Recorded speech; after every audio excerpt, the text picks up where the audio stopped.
Meet the maestros of contemporary football tactics: Pep Guardiola, Jurgen Klopp, Jose Mourinho, Carlo Ancelotti, Antonio Conte, Roberto De Zerbi, Julian Nagelsmann. These names have, or will, echo throughout the annals of football history, having created winning dynasties within their respective clubs. As Jose would say, This is football heritage. but what if I told you that a new coach is stepping onto the technical area, one powered not by flesh and bone, but by lines of code?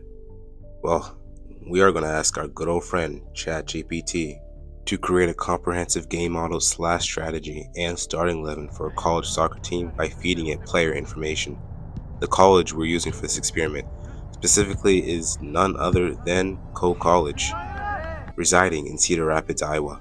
And although they are a routinely bottom half table team playing Division III NCAA football in the Athletic Rivers Conference, they are a young team showing lots of promise and tenacity with an upwards projection. And by seeking varying degrees of knowledge from the professors of this college on this subject, along with guidance from our head coach, we hope to create an intricate game model that can skyrocket College to the top of the conference. But a couple questions arise. Firstly, what specific player information are we inputting into ChatGPT? Well, we've written detailed scouting reports for each player that played in the previous fall season on the varsity team. Each scouting report contains roughly 9 categories. There's the technical profile, which looks at a player's proficiency in certain aspects of the game. These includes categories such as shooting, dribbling, and passing. The tactical profile looks at how a player likes to play whenever they are on the field, whether they like to make runs down the line often or drop deep in the midfield to receive the ball.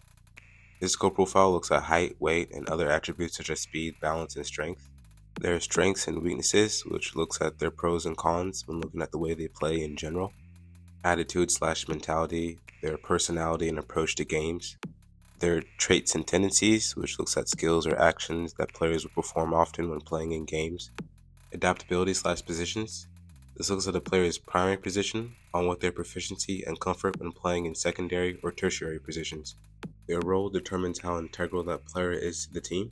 And a miscellaneous category, which holds any other information that may be important to the report. An example here would be their dominant foot. With that solved, there is still one more question. What is a game model / strategy? And how are we going to define such an arbitrary term to ChatGPT?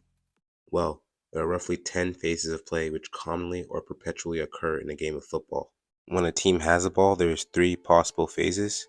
The build-up phase looks at how a team moves the ball in their defensive third and tries to escape dangerous pressure from the opposition in this area of the field. Then there's the progression phase. This looks at how a team circulates the ball in the middle third of the pitch. As the name suggests, the team then tries to progress the ball into the final phase, which is the creation / finishing phase, which are the principles a team uses to create goal-scoring opportunities and chances. When a team doesn't have the ball, there's another 3 possible phases. The high block looks at how a team defends or pressures the opponent in the opposition's defensive third. The mid or middle block looks at a team structure in the middle third of the pitch. Wolverhampton Wanderers under Nuno Espirito Santo had a fantastic mid block. Finally, the low block looks at a team's defensive structure in their own defensive third. After this, there's also 2 transitional phases: team's reaction to winning the ball, or an attacking transition, and the team's reaction to losing the ball, or a defensive transition. The last 2 phases are attacking and defending set pieces. The types of set pieces that teams must account for in both situations are shown above in the graphic. This includes free kicks, corner kicks, throw-ins, kickoffs, and even sometimes penalties in some situations. A manager is responsible for planning how the team approaches and reacts to these situations when they occur in game. The principles and other accompanying details which define how to approach each phase of the game is collectively called a game model. Using the information for each player, we're going to ask ChatGPT to build a game model which plays to the players' collective strengths and minimizes their weaknesses. With this goal in mind, we're going to ask our professors how to approach such a task and learn more about ChatGPT in the process. Okay, so my name is Stephen Hughes. I'm a professor of computer science at College. My name is Michael Staub. I'm an assistant professor at Coe College. I'm not very comfortable yet with this technology. It's kind of snuck up on me a little bit. I have been exploring these sorts of generative models for a couple of years now, and so I feel pretty confident, like understanding how they work, what they do. Some of their limitations, though, I think these are big open questions, like in the community, like what these things can do, what they're going to do in the future, and where they're going.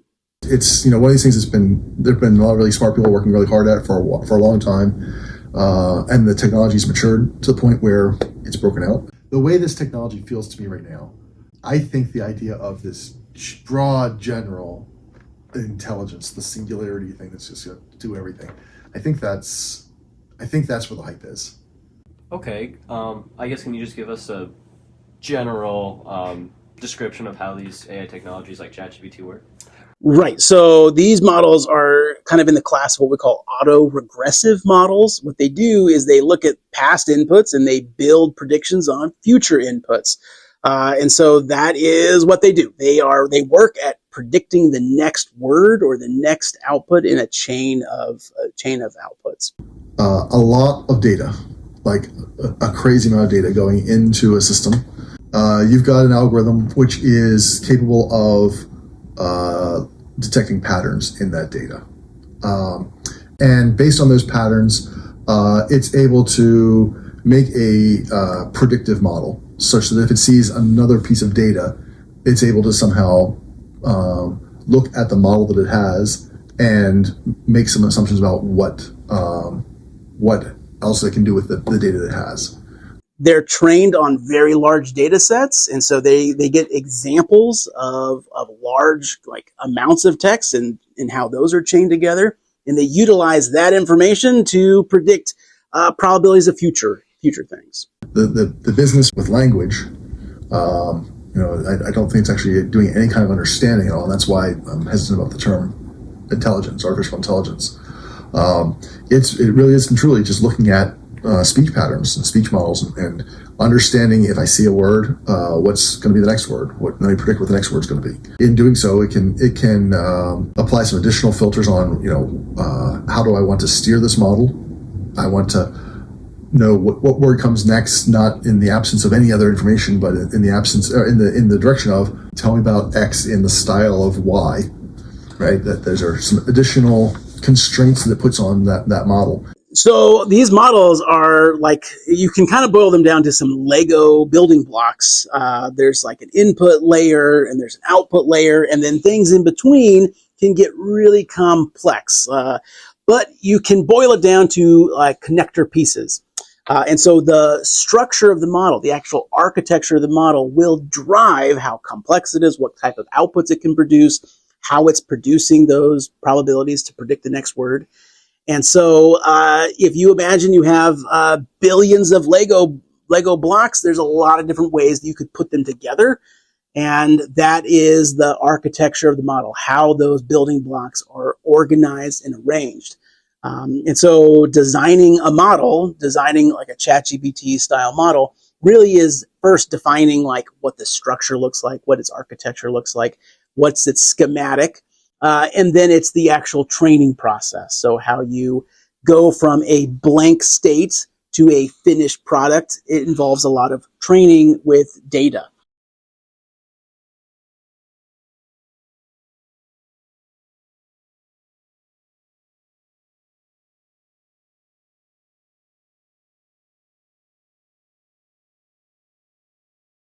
I guess my next question would be, what, if any, are some of the limitations of these technologies? Well, so the big one is the quality of the data they're trained on. If the data they're trained on is of poor quality or questionable quality, then they simply can't produce very good results. So that's like a big limitation. I think the way I understand the technology largely is pattern recognition. I think the element of intelligence I think it's missing is the creativity element.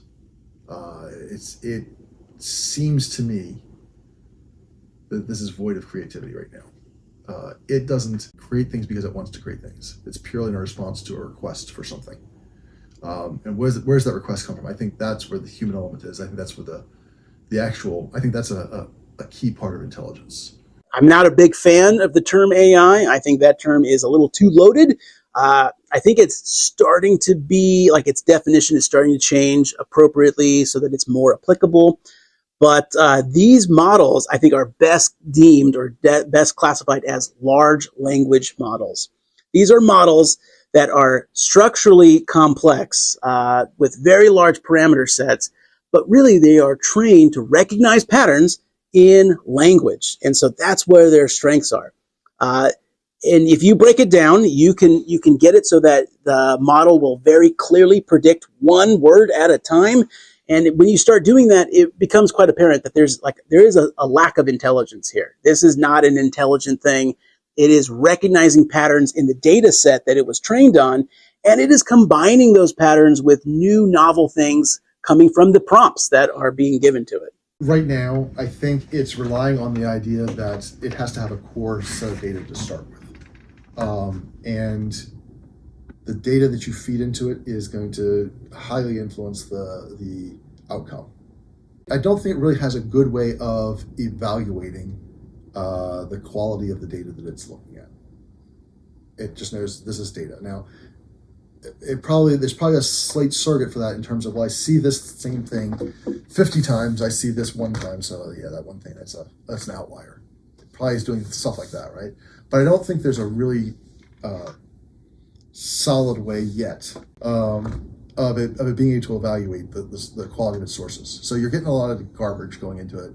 The other is the inherent complexity of these models. Understanding them and how they work inside is extremely challenging. We're talking about models that have literally billions of parameters associated with them. So trying to understand how, in fact, they make those predictions is currently outside of our possibility. We can't actually determine how they're predicting that next word. So there's a lot of unknowns in their method. Also, structure of the model, like architecture, that's a lot of open questions there. And so what the best architecture is to achieve certain outputs is not well known. And this is an active area of research, exploring new model architectures, new model types. It's not just a one size fits all. It's this very, very rapidly evolving ecosystem of models. There's a lot of bias in a lot of what we've produced that we don't necessarily recognize, right? And so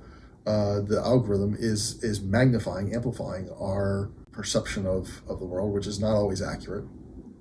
And so it's just going to perpetuate those and probably amplify them, right? Because more people are going to say, oh, look, this tool does it. ChatGPT told me it must be true.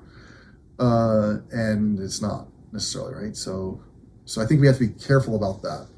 I think there is a little bit of an issue with reproducibility. And so if you were to run the model again on the exact same inputs, would it produce the same lineup? Currently, the way ChatGPT is configured, the answer is no. There's a random seed that's every time you run the model that is going to be altered, and so you will produce different output. Though fundamentally, it's going to be a deterministic model. So if you can set the random seed to the same thing, then it should produce reproducible output. So then you should get the same output. ChatGPT, I don't know. I think their API lets you set a random seed. But if you're just using the web interface, then that won't be possible. Do you think that there are potential industries that could benefit from using generative AI? Yes. What industries do you think? All of them.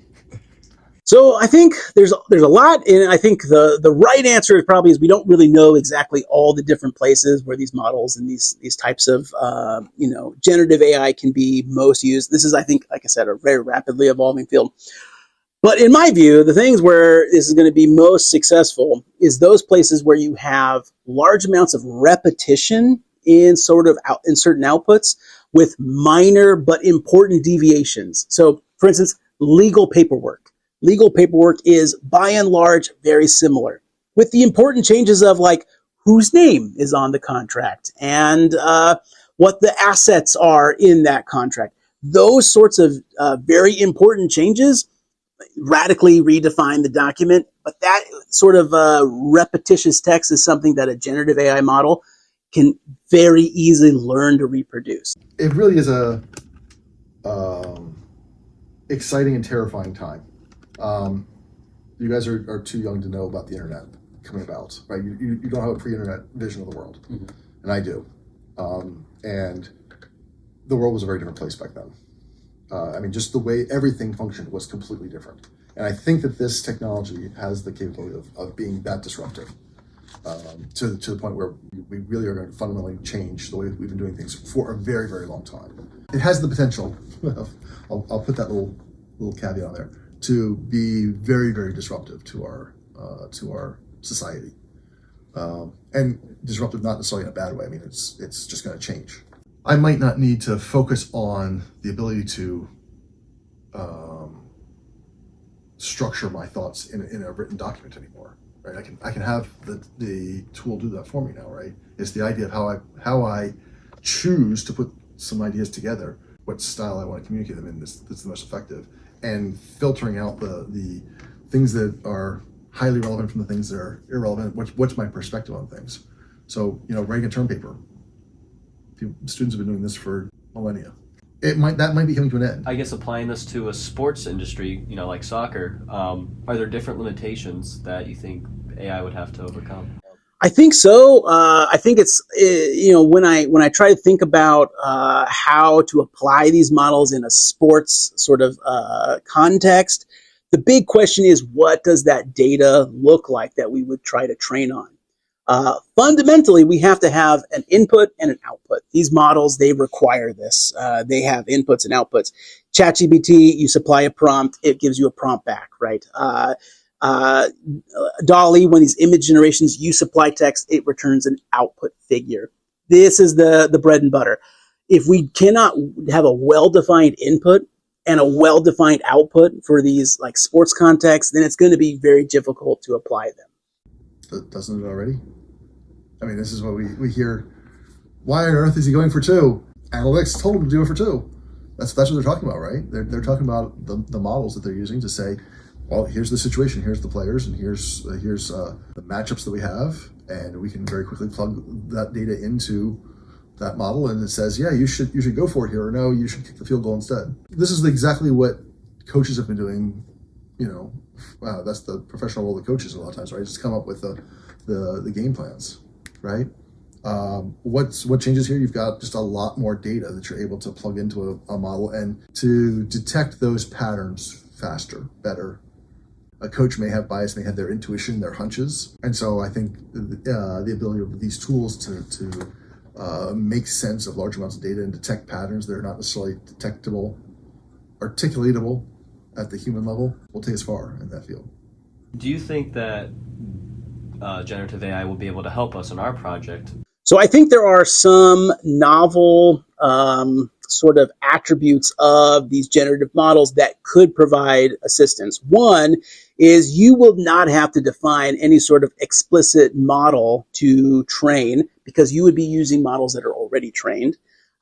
It would have the ability to pick out patterns in the attributes of the players that maybe we would not be able to see or wouldn't notice. And so it definitely has the potential to provide some sort of novel output, some sort of novel lineup that maybe we wouldn't have seen.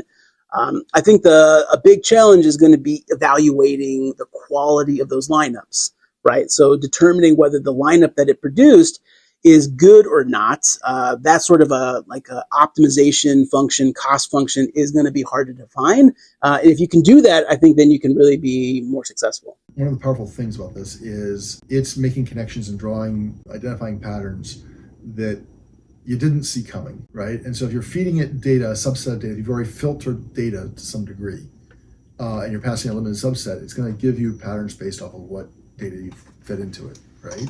And so if you limit yourself to, these particular stats on a player, there may be something else that intangible, right? If you've already created a model to start with to feed into this thing, you may have culled away some of those intangibles that it would have been possible for the tool to pick up. So the more restrictive you are to start with putting things in, well, the more narrow your output's going to be.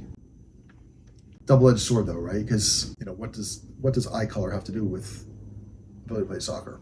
Probably not much, right? So do you need to be having the ability for it to detect those things? Probably not, right? So I mean, that's going to be something that's going to be interesting moving forward in terms of how people start these models off.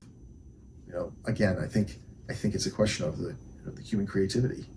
So yeah, I don't know what the right approach is there, and I think I think loosely is something that has been ebb and flow in the development of artificial intelligence over the past 40 years.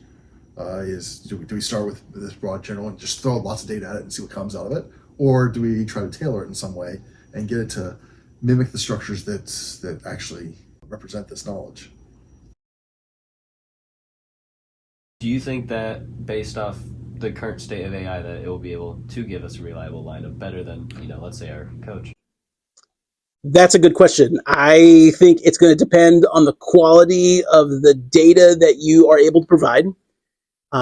It's going to depend on the data set that the model was initially trained with. And so if you're saying the current data, ChatGPT is pretty sophisticated. It stands a good shot of combining and noticing patterns that maybe a coach wouldn't.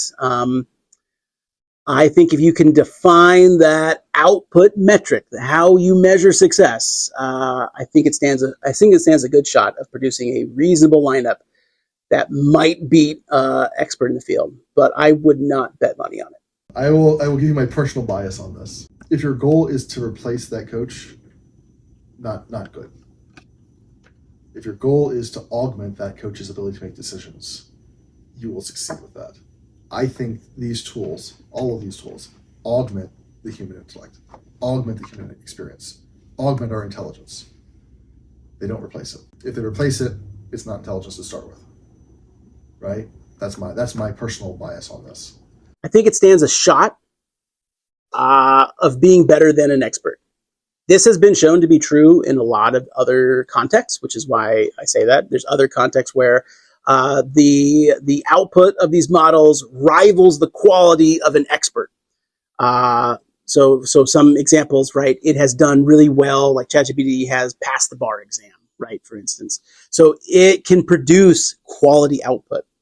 And if it has the ability to notice patterns in the attributes of players that your coach didn't put together, then it has the potential of creating a lineup that is better than the coach who is limited by biases and experience. That experience usually informs and makes their predictions better, but if there's some sort of bias and they're not seeing some potential optimal strategy, then there is that possibility that the model will produce something better.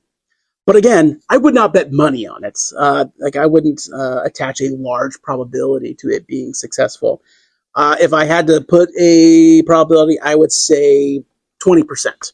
I think the danger with it right now, the belief that it is the solution to all hard problems. I'm going to rely on this tool as a way of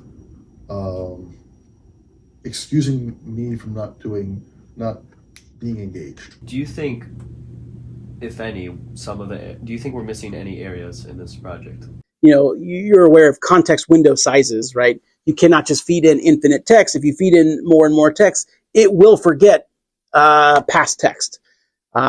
Now, that past text will still be currently influencing the current state of the model, so it will kind of be there, but it won't be there in the same way. And so you're going to want to make sure that your input is underneath the context window. The second thing is you're probably going to want to prompt it with examples of your output, and probably more than one. And so you're probably going to want to say, give it the input that you desire. So give it this technical and physical profile levels for the players. You're probably then going to want to kind of like prime the pump a little bit and say, your output should look like this, or this, or this, and give it multiple examples. That is either something that should maybe happen before you provide the player profiles as just part of a very large system prompt. And so when asked for this is like the language, like when asked for a lineup or a strategy, your output should be this. or this, like give it multiple examples, and then specify the player profile and request output. And then you leave a colon and you let the model start to fill in that output from that get-go. Okay. And this is all like in that prompt engineering sort of a field, and it will make or break your success in using these sort of models to get desired output. It doesn't happen automatically. If you want very specific types of output, then you're going to really want to give it examples of that type of output. No, I can't think of anything that's. I would take that answer with a big grain of salt, though, in terms of recognizing this is not my field that I'm an expert in.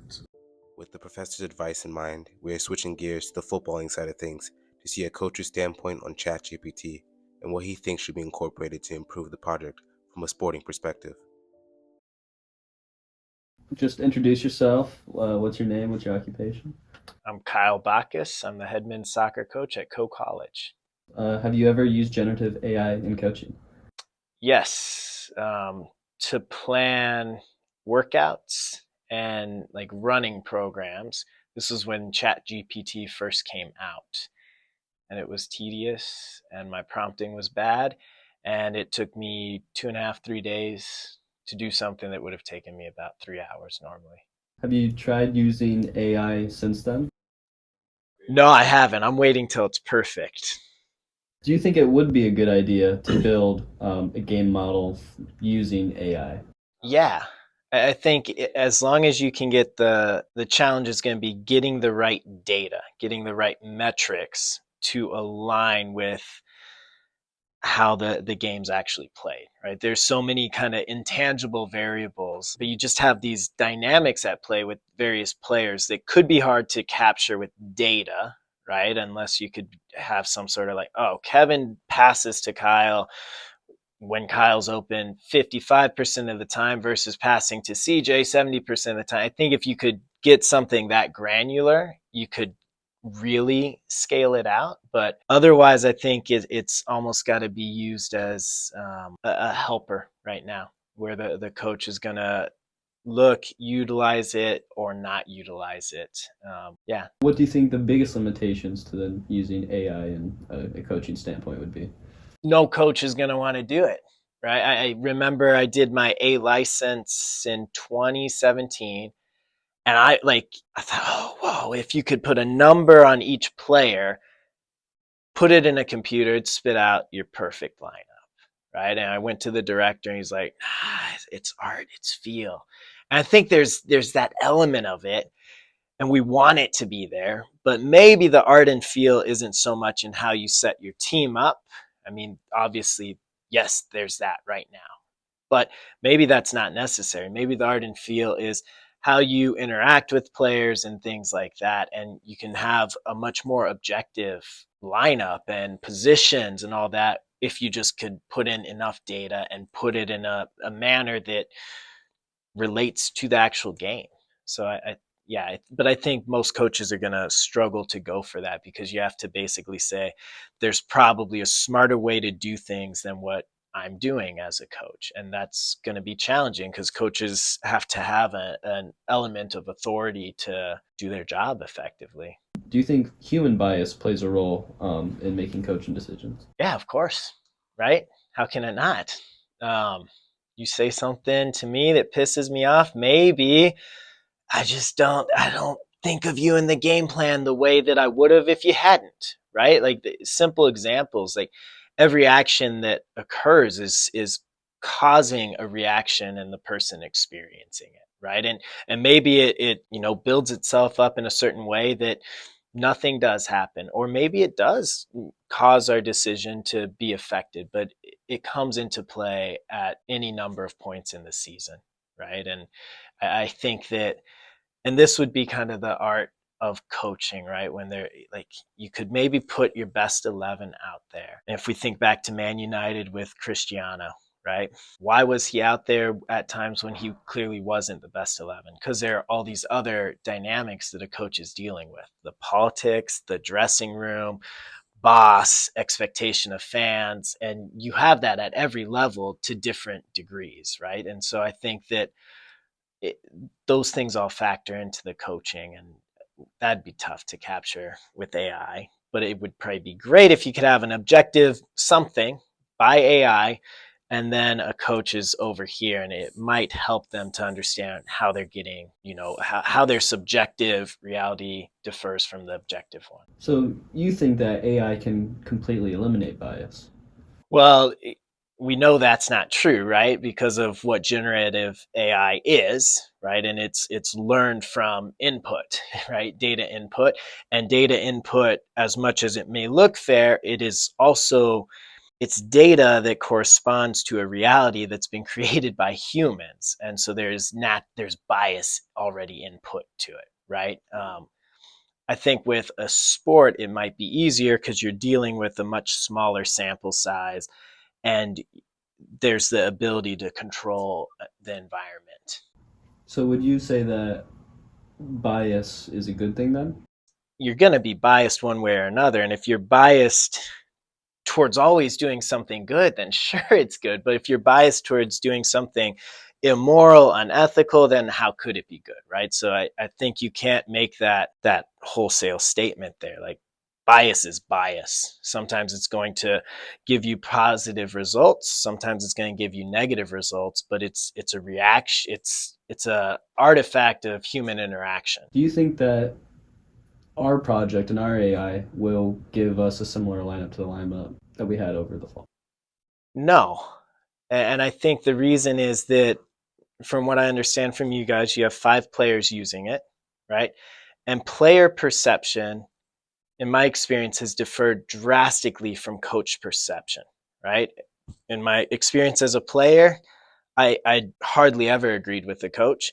In my experience as a coach, players have hardly ever agreed with me, even if they're in a starting lineup, right? They don't agree with where they are, how much play time, or who is in that lineup with them, right? And so I think if you're having players judge it, you're automatically going to be creating an AI that might be the perfect replica of how the players view the team. And it might not, and likely won't, correspond with how the coaching staff views the team. The big question is, do you think it'll be able to create a model that is better? You guys won't be able to, because you're doing it retroactively, right? And there's no way to verify if it's better or not. So we can automatically call that a win for coaching staff. But in the future, I would think that whether the model is better or not, it would provide the coach with more objective information, right? And then it's on them to figure out how to use that appropriately. Say you guys did this a handful of years ago when we were just building, losing, right? And your model said, well, hey, if you don't do this, if you did it like this, it would increase the probability of you scoring or this or that. Maybe it's accepted by the coach, maybe it's not, because part of the game is also that aesthetic appeal, that you want it to feel, look, and behave a certain way for the fans, for the players, and ultimately for yourself. Like, one of the big fundamentals of coaching is coach what you love and coach what you want it to be, right? And so you might come up with a model that says, all right, yeah, play a 6-back and 4 guys up top and bash it to them. And a positional play coach is going to be like, well, that's a way worse model, right? But a very pragmatic coach might be like, well, shit, yeah, if I score 2 more goals per game, why wouldn't I do that? And you've seen some of those arguments with, like, the advent of XG that keeps getting more and more fleshed out. But I think that saying it's better or not is going to be so tough, because the game is in many ways inherently subjective. Even when we talk decision making, I can tell you why I want you to make a certain decision based on how I want you to play the game. But if you want to play the game differently because you feel it differently, you're going to make a different decision. We're both interpreting the game differently. And so the coach's job is to get everyone interpreting it the same way. I think a model could certainly show a coach a blueprint of how to get from point A to point Z, but it would only be useful to the coach insofar as the coach felt that it represented his subjective feel for the game and interpretation of the game. Is it better to fit a game plan or a game model around a player's strengths, or to kind of have your own game model and kind of tailor a player or tailor players to fit what you think is best for the team? I mean, this is in any sport, right? Is it system approached or player approached, right? And I think it's some sort of continuum, and it depends on where the coach is, right? The day, the career moment, all sorts of things, how vigorously he feels about a certain playing style, and then what's happening around him too. I think it's very contextually based, right? And I think, like, for me as a coach, I've always operated. I got my start at this amazing club that was going to be like transformational to players, and we're going to teach possession based soccer, and like that's the right way. Wow, I don't think there's any right or wrong way, right? And so but I think sometimes you're using a system and applying it to players and tailoring them to it. Other times you're looking and saying, well, no, these strengths far outweigh any tailoring, right? And I think that's kind of where I am, right? If you've got these two sides, I'm probably in the middle and swinging 10% either way.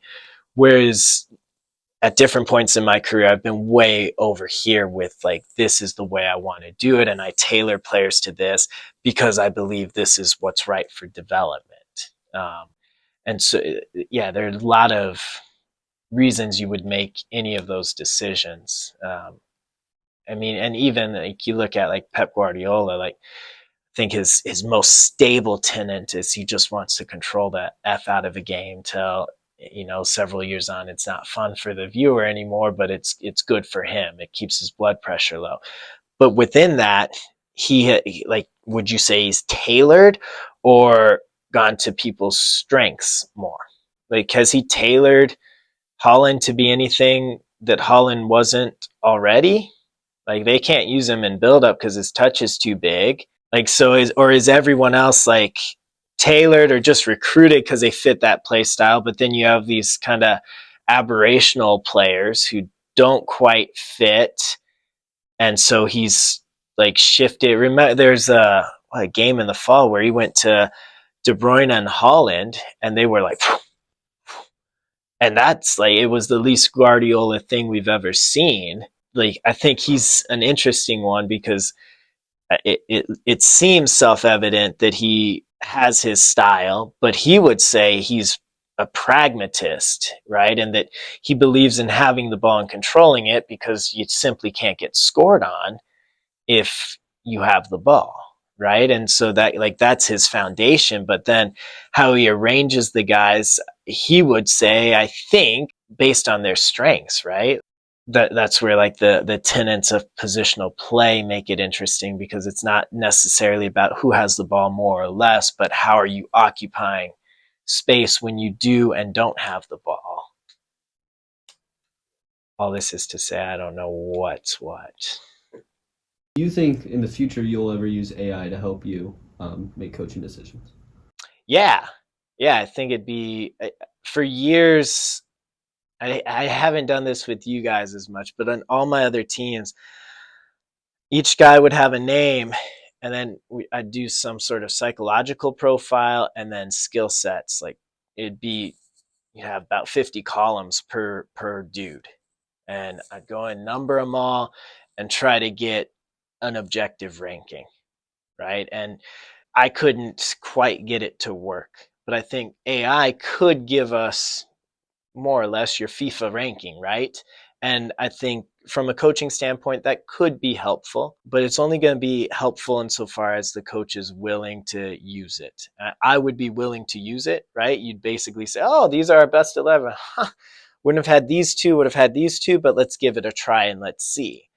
But if the model can't account for the chemistry between players, right, or little things like that, then the coach is quickly going to say, well, maybe it's a starting point, but I'm tinkering with it anyway, so why wouldn't I just do it my way? And then what areas do you think we're missing? Like, what should we add or remove from the project? The thing, like doing it retroactively, what you'll be missing is the context of each decision, right? Like, think of game one. Juan was supposed to start, right? Well, he didn't have his uniform, so that's not necessarily a coaching decision there. Think of the other thing. Game one, we want to win, but we really didn't care as much about that as figuring out if we could play in that 4-4-2, that 4-box-2. But every game has something like that. I think the danger, right, or not a danger, but let's call it a conflict of interest inherent in your project is that you were all players on this team that you're evaluating, which means you have your own biases about coaching decisions, players, and all of that, and you've provided those rankings, right? And so it's going to show in one way, shape, or another. Just as if, like I told you in the beginning, oh, I'll get the coaches to do it. Our biases will show one way, shape, or another as well in that. And so I think what you're likely to see is that, like, qualitatively, coaches and players interpret decisions differently and view the game from a different lens is what I think would be the clearest result of this. Now that we've gathered all the information, we're ready to implement the advice and see the results, which will be shown in the second part of this documentary. We're hoping to have that out in about a week's time, but it is a bit touch and go as of right now. Meanwhile, please like and subscribe, share the video, and comment your predictions about the outcome of this experiment. Until then, stay smooth, and I will see you in part 2.